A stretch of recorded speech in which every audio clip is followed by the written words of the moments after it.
So the Forbes have come out with a scathing article on Jay-Z, basically coming for the jugular, taking down the statement and exposing him. And if Forbes are doing this, then I would expect everything to get way worse for Jay-Z as the weeks develop. Hey guys, this is Murad Benali, daily and consistent content. Let's get straight into this video.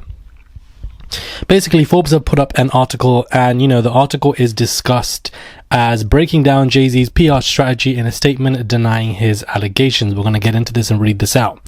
Jay-Z didn't hold back. Forget the typical lawyer-approved statement. This response was a bold, unfiltered counterpunch meant to discredit the lawsuit, take aim at Busby, and flip the narrative completely. Jay-Z did not mince his words. He set the tone with direct and uncompromising language, calling the allegations absurd and labeling the lawsuit a blackmail attempt. This wasn't a passive denial. It was a flat-out rejection. He attacked the attorney, Tony Busby, taking direct aim at his ego. He targeted Busby's profession, dismissing him as an ambulance chaser. He even questioned his military service with a jab reminiscent of A Few Good Men. You claim to be a Marine. Marines are known for their valor. You have neither honor nor dignity. For the final touch, he mocked Busby's wardrobe, describing him as dressed in costume in a very cheap suit. The jabs are more than an attempt to discredit Busby. They are a calculated effort to get under his skin. It is also a public clash of two larger-than-life egos. Jay-Z is determined not to let this media-savvy lawyer outmaneuver him.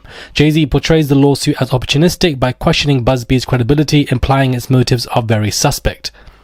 Jay-Z doesn't flat out say the accuser is lying, but he tries to poke holes in the credibility of Busby's motives. When he says whomever would commit such a crime against a minor should be locked away, would you not agree? He's hyping the drama without mentioning the fact that this isn't even a criminal case. That adds my heart and support goes out to the true victims, which suggests that this particular accuser doesn't make the cut. It's a crafty move that shifts the spotlight away from the actual claims and shines it on what he sees as the shady reasons behind the lawsuit. Jay-Z leaned into a classic PR tactic by bringing his family into the conversation. Beyonce, Blue Ivy, Rumi, Sir, hoping her star power would add a protective layer. However, this move didn't land perfectly. Social media users were quick to point out the irony, referencing Lemonade, Beyonce's album that famously addressed Jay-Z's infidelity and their private struggles. By highlighting the toll the allegations have taken on his family, Jay-Z added an emotional dimension to the statement. It's a plan for sympathy, for shifting the focus, and whilst his approach resonated with some, others saw it as a calculated move to win the public support. Jay-Z positions himself as the real victim in his statement, attempting to separate himself from the typical celebrity stereotype. He described himself as a young man. We don't play these type of games. We have strict codes of honor. He's 56, has a net worth of $2.5 billion, and those lines feel out of sync with the reality he's trying to portray. The line, only your network of conspiracy theories and fake psychics will believe the idiotic claims you have levied against me, comes off as both cryptic and strange. He's claiming victimhood, yet also flexing that old school toughness. He wants respect, empathy, and to be seen as misunderstood, and at the same time, it might also serve as a warning to the attorneys as well. The statement from Jay-Z is anything but subtle. Instead of sticking to a careful, polished narrative, he's rolling out a hodgepodge of tough talk, personal history, and brand clout, all smashed together to force a conversation. There's no tidy message here, just a jumble of strategies, to see what gains traction. In the end, he decided his only option was to come out swinging, putting every ounce of the Jay-Z brand behind this message. It's a mixed bag, kitchen sink approach, and one thing is clear, Jay-Z is not admitting anything, but he is absolutely ready to fight.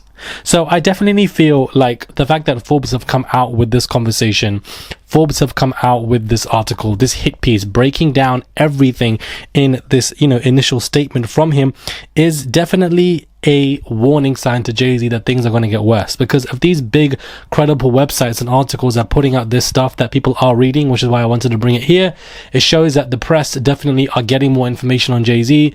They're not going to give him some kind of privilege.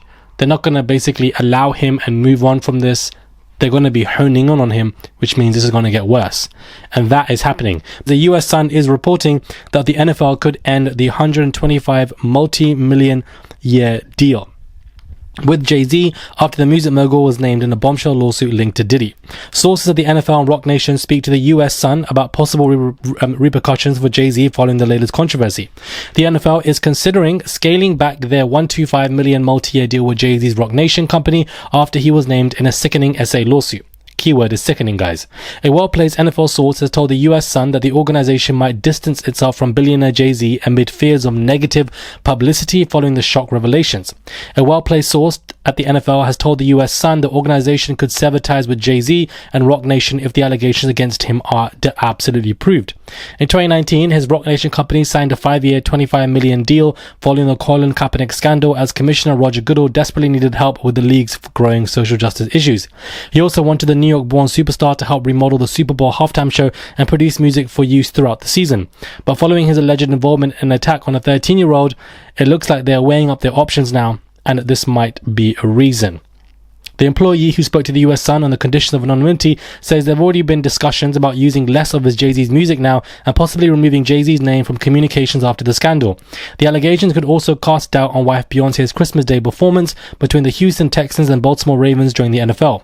If the case goes to court and he is declared guilty, the collaboration with him will be immediately cut off, the insider has predicted. One employee told the US Sun that the news hit the company like an earthquake, leaving the workforce at the NFL shocked. This is super bad publicity for the company and the group, as sponsors and clients are in the right to ask for clarity on this kind of situation. The justice system will do its job, and hopefully this story is just a bad storm and will move forward. The source, however, admitted that many fear for the company's future and their own jobs if Jay-Z is found liable. People are obviously, from the NFL are giving anonymous stories to the press, saying that everything is basically, they're shocked. It hit them like an earthquake, a tsunami, and this is the current conversation that they're having right now to scale back and stop using his music and etc. This reminds me of the company that he was working with Jack Dorsey, where Jack Dorsey and his people were telling that you can't speak about Jay-Z, you can't use his name at the company. As employees, you are restricted from doing so. So much so, they had to come out anonymously, much like the people are doing for the NFL. So could history repeat itself with this? I definitely think so, and I just think it's not looking good. 50 Cent was just saying yesterday that he believes that NFL will scale back, and now we have some employees giving anonymous stories to the press saying that they are shocked, disturbed, hit them like an earthquake, they're scaling back on Jay-Z's music, and they're having non-stop discussions, because the investors and the partners and the charities or associated with the NFL are entitled to ask what is going on with this. Now, it's a $125 million deal. That's pocket money to the NFL, so them losing Jay-Z is not going to hit them financially in any way, shape or form, so therefore it's not going to be a big loss. Furthermore, Jay-Z has come in and has fixed those potholes when it came to the Colin Kaepernick stuff, able to help the Super Bowl, brought in people, whether it's Rihanna, whether it's Kendrick now, whether it's, people such as when Eminem was doing it with Snoop Dogg and etc. So, he really helped revitalize everything going on, with even Beyonce doing the NFL again later this December. So he's helped them a lot. So if this gets proven, best believe, even if it doesn't get proven, it's causing so much bad press, but even if it gets proven, best believe he's being cut off from every single avenue. So we'll wait to see now if new lawsuits get filed as well, because that could also be another problem for him. And we'll just wait to see that if a hearing for this that does get administered, and when is that going to be? Because one thing about Jay-Z and Alex Spiro, they want this in the trash, in the bin, ASAP. They want this to be wrapped up straight away. They don't want this hearing to be dragged on for March, April. They want this to be given to them preferably before the end of this year. Let me know your thoughts on when it comes to this. Do subscribe, comment down below, give this video a thumbs up, and I'll catch you guys soon for another video.